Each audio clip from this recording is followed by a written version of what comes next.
Hi friends, புளி, எலுமிச்சப்பழம், சபீனா இந்த மாதிரி எதுவுமே இல்லாமல் ஒரே ஒரு லிக்விட் இருந்தால் போதும். பூஜை பாத்திரங்கள் நல்லா பளிச்சுன்னு சூப்பராக இருக்கும். ஒரு மாதம் ஆனாலும் கருத்து போகாத. நம்ம எப்படி தேய்ச்சி வைக்கிறோமோ அதே மாதிரி சூப்பராக இருக்குது. ட்ரை பண்ணி பாருங்கள். நான் இதான் ஒரு 2 தடவை தான் ட்ரை பண்ணியிருக்கேன். ரொம்ப ரொம்ப சூப்பராக இருக்குது. கையில் அந்தளவுக்கு எரிச்சல், அரிப்பு அந்த மாதிரி எதுவுமே இல்லை. என்னென்னு நான் வீடியோ ஸ்கிப் பண்ணாமல் பாருங்கள், நான் சொல்கிறேன். இது நான் ஒரு மாதம் அளவுக்கு நான் ஊருக்கு போயிருந்தேன்.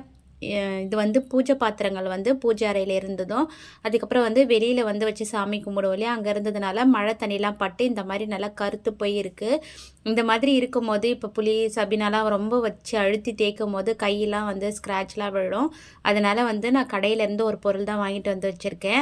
அது என்னன்னு சொல்கிறதுக்கு முன்னாடி ஃபஸ்ட்டு அதில் இருக்க திரி, அதுக்கப்புறம் அதில் இருக்க எண்ணெய், அந்த மஞ்சள் குங்குமம் எல்லாத்தையும் ஒரு துணி இல்லைன்னா ஒரு டிஷ்யூ பேப்பரை வச்சு நல்லா தொடச்சி எடுத்துடலாம். ஃபஸ்ட்டு நம்ம இதோடு வச்சு தேய்க்கும் போது விளக்கு பிசு பிசுன்னு இருக்கும், அந்தளவுக்கு பளபளன்னு இருக்காது. அதனால ஒரு டிஷ்யூ பேப்பரை வச்சு ஃபஸ்ட்டு நம்ம சுத்தமாக தொடச்சி எடுத்துடலாம். எல்லாத்தையும் அதே மாதிரி தொடச்சி எடுத்துக்கலாம்.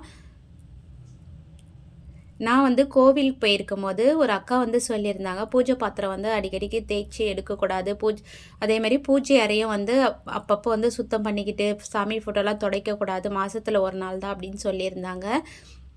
இப்போ பார்த்தீங்கன்னா இதுதான் விம் சுத்தம். இது விம் லிக்விட் இருக்கு இல்லையா, பாத்திரம் தேய்க்கிற லிக்விட், அது எல்லோ கலரில் இருக்கும் இல்லையா, அதே மாதிரி இது ஜெல் பதத்தில் ஒயிட் கலரில் இருக்கும். இதுதான் வச்சு நம்ம பூஜை பாத்திரங்களை தேய்க்க போகிறோம். நம்ம தண்ணியெலாம் எதுவுமே இதில் வச்சு தேய்க்க வேண்டியதில்லை. ஃபஸ்ட்டு அந்த லிக்விடை மட்டும் கொஞ்சமாக ஒரு ஸ்க்ரப்பரில் தொட்டும் தேய்ச்சிக்கலாம். அப்படிலாம் டைரெக்டாக இந்த மாதிரி விட்டுட்டு ஒரு லைட்டாக ஸ்க்ரப் வச்சு லைட்டாக தேய்ச்சா போதும். ரொம்ப அழுத்திலாம் தேய்க்க வேண்டியதில்லை. நான் காட்டியிருக்கேன் பாருங்கள். இந்த மாதிரி ஸ்லோவாக தேய்க்கும் போது நம்ம தேய்க்கும் போதே நல்லா பளிச்சுன்னு வந்துடுது. இதை வச்சு அழுத்தி தேய்க்கும் போது விளக்கு தேஞ்சிலாம் போயிடாது.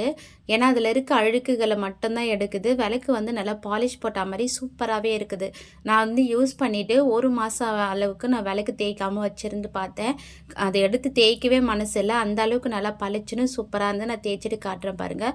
ரொம்ப நேரம்லாம் தேய்க்கல, லைட்டாக தேய்ச்சிட்டு காட்டியிருக்கேன். எந்த அளவுக்கு வித்தியாசம் தெரியுது பாருங்கள். ரொம்ப ரொம்ப சூப்பராக இருந்து திருப்தியாகவும் இருந்தது தேய்ச்சிட்டு. நம்ம இப்போ சபினா புளியெலாம் வச்சு தேய்க்கும் போது கொஞ்சம் அழுத்தம் கொடுத்து தேய்க்கணும். அந்த மாதிரிலாம் இல்லாமல் நல்லா பளிச்சுன்னு ஆகிடுது. அப்போ கோவில் போயிருக்கும் போது அந்த அக்கா ஐயர்கிட்ட கேட்டாங்க, பூஜை பாத்திரங்களை எப்போ க்ளீன் பண்ணணும்னு சொல்லிட்டு அந்த ஐயர் தான் சொல்லியிருந்தார். 15 நாளைக்கு ஒரு தடவை சுத்தமாக க்ளீன் பண்ணாவே போதும். பூஜை அறையை அப்பப்போ நம்ம சுத்தம் பண்ணிக்கிட்டுலாம் இருக்கக்கூடாது. அப்படி பண்ணிட்டு இருந்தோம்னா வீட்டில் இருக்க மகாலட்சுமி வெளியே போயிடுவாங்க அப்படின்னு சொன்னாங்க. ஏன்னா நம்ம ஒரு பொருளை இப்போ பூஜை ரூமில் சாமி ஃபோட்டோக்குன்னு ஒரு இடம் வச்சுருப்போம் இல்லையா, அது எடுத்து தொடச்சிக்கிட்டு இருக்கும் போது அந்தளவுக்கு நல்லா இருக்காது. நம்ம 15 நாளைக்கு ஒரு தடவை ஒட்டடை இல்லாமல் காஞ்ச பூக்கள்லாம் இல்லாமல் சுத்தமாக வச்சுருந்தாவே போதும்னு சொல்லியிருந்தாங்க. விளக்குகளையும் 15 நாளுக்கு ஒரு தடவை தேய்ச்சா போதும்னு சொல்லியிருந்தாங்க. என்னோடய விளக்குகள் தேய்ச்சி வச்சிருந்தா 1 மந்த்துக்கு அப்படியே பளபளன்னு இருக்கும். அதனால் நான் மாதத்துக்கு ஒரு தடவை தான் தேய்ப்பேன். அதே மாதிரி இந்த பூஜை பாத்திரங்கள் இப்போ மழை டைமில் தான் இந்த மாதிரி கருத்து போயிருக்கு, இல்லைன்னா கருத்து இருக்காது. மழை தண்ணிலாம் வெளியில் அந்த சாரெல்லாம் பட்டு இந்த மாதிரி கருத்து போய் புள்ளி புள்ளியாக ஆகிடுச்சு. ரொம்ப தேய்க்க கஷ்டமாக இருக்கும் தான் இந்த விம் லிக்விட் விம் சுத்தம் வாங்கிட்டு வந்தேன். இது எனக்கு ஒருத்தவங்க சொல்லியிருந்தாங்க, இது நல்லா பளிச்சுன்னு இருக்குது, மாதத்தில் இல்லைனாலும் ஒரு 3 மாதத்துக்கு ஒரு தடவை யூஸ் பண்ணிக்கலாம். இதை நான் அடிக்கடிக்கு யூஸ் பண்ணலை, மந்த்லி ஒன்ஸ் நான் இதை தேய்ச்சிப்பேன். 15 நாளைக்கு ஒரு தடவை லைட்டாக லெமன் சபீனா வச்சு தேய்ச்சிப்பேன். மாதத்தில் ஒரு நாள் மட்டும் இதை வச்சு நான் யூஸ் பண்ணிக்கிறேன். ரொம்ப சூப்பராகவே இருக்குது.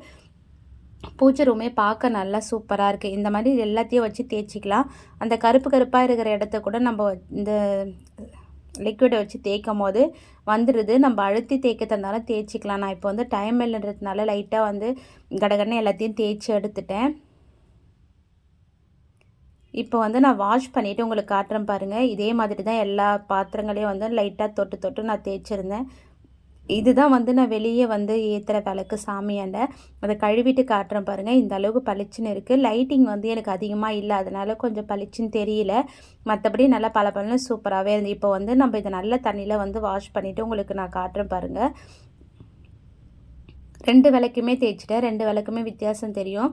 டைம் இருந்ததுன்னா லைட்டாக நம்ம ப்ரஷ் வச்சு கூட தேய்ச்சிக்கலாம். ஆனால் தண்ணி வச்சு தேய்க்கக்கூடாது. ஃபஸ்ட்டு நம்ம அந்த லிக்விடை மட்டும் வச்சு தேய்ச்சிட்டு அதுக்கப்புறம் ஒரு சுத்தமான தண்ணியில் வாஷ் பண்ணிவிட்டு அப்புறம் நல்லா காஞ்ச டவல் பூஜை பத்திரம் துடைக்கிறதுக்காக வச்சுருப்போம் இல்லையா, அதை ஈரம் இல்லாமல் துடைச்சிட்டு ஒரு 2 நிமிஷம் வெயிலில் வச்சு எடுத்துட்டோம்னா சூப்பராக பளபளன்னு ஆகிடும்.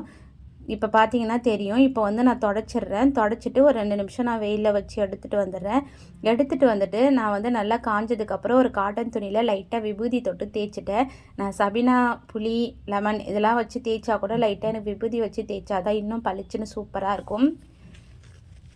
நம்ம இந்த லிக்விடெல்லாம் வாங்கலைனா கூட லெமன் சபீனா வச்சு தேய்ச்சிட்டு நல்லா தொடச்சிட்டு 2 நிமிஷம் வெயிலில் வச்சு எடுத்துகிட்டு வந்துட்டு லைட்டாக வந்து நல்லா காஞ்சதுக்கப்புறம் விபூதி வந்து அந்த கிளாத்தில் தொட்டுட்டு நல்லா தேய்ச்சி எடுத்தோம்னா நல்லா பளிச்சுன்னு சூப்பராக வந்துடும். ட்ரை பண்ணி பாருங்கள்.